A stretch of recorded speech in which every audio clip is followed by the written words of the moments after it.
бүгд койрхон байсан. Ичдэггүй. Одоо аялга гэдэг зүйл чинь одоо үндэсний дархлаа шүү дээ. Ойр аялга одоо яг бидний нутгийн аялга гэдэг зүйл чинь одоо бидний бахархал байх хэвээр. Тэгчингүүд бид нэр энийгээрээ бахархаж одоо ярих хэвээр байхгүй юу. Сайн байцгаана уу? Ус аймгаас мэдчилж байна.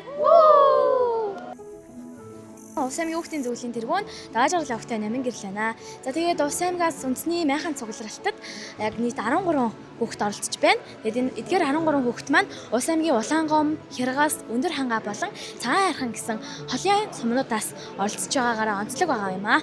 За хүүхдүүд бидний дунд одоо нөгөө нэг гинтээ ославаар их гардаг. За одоо манай аймагт төдийгүй яг Монгол орон даяар, дэлхийд даяар бол гинтээ ославаар их гардаг. Одоо галын аюул, одоо цэнэглэгт мэнэглэгч буудах, үдисээ одоо янз бүрийн юм болох. Одоо тэр галын аюутаас одоо ингээд зөвөөр ингээд гарах хэдэж штэ. Тэр зөвөөр гарах ингээд арга ингээд ухаан суралцсан байна. За тэгээд бид нэр ингээд олон ингээд нөө соёлын өдрлөг болсон. Тэгээд бид нэр Солонгос улстай танилцсан, Солонгос улсын талаар олон зүйл юм мэдсэн, Солонгос улс руу аялахыг хүссэн, суралцахыг хүссэн. Ер нь Солонгос улстай ер нь амар гоё танилцсан маань илүү гоё яасан. Ерөнхий сайдын ивэлтор болж буй хүүхдийн төлөө заа гэвэл заавал урайтай үндэсний майхан цугларалтад бид нэр болохоор яг өөртөө санаа бодлыг дэвшүүлье. Яг хүүхдүүд бид нар юу хүсэж байгаа, яг Ус аймагт Улаангом суманд, Хяргаас суманд, Цагаан Ярхан суманд юу болоод байгаа, юу болоод болохгүй байгаа гэдгийг дэвшүүлэхийн тулд яг ингээд өөртөө үзэл бодлыг илэрхийлэхийн тулд ирсэн байна. Тусгай хэрэгцээд хөгжлийн бэрхшээлтэй хүүхдүүдийн оролцоог хангах үйл ажиллагаанд чиглэсэн санаа санаачлагуудыг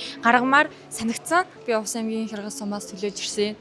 Би өөрөө нөгөө сургуулийнхаа зөвлөлийн дэд тэргүүн хийдэг.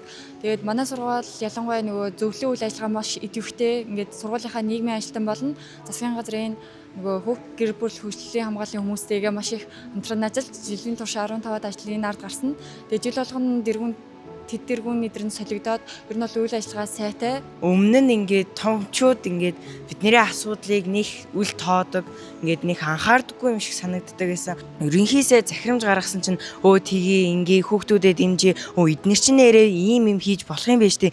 Бид нэр энэ хүүхдүүдийг ингээ дэмжчихвэл бид нэр ийм юм хийж болох юм байна гэдэг санаачлагыг гаргаад баяртай байна гэж хэлж байна.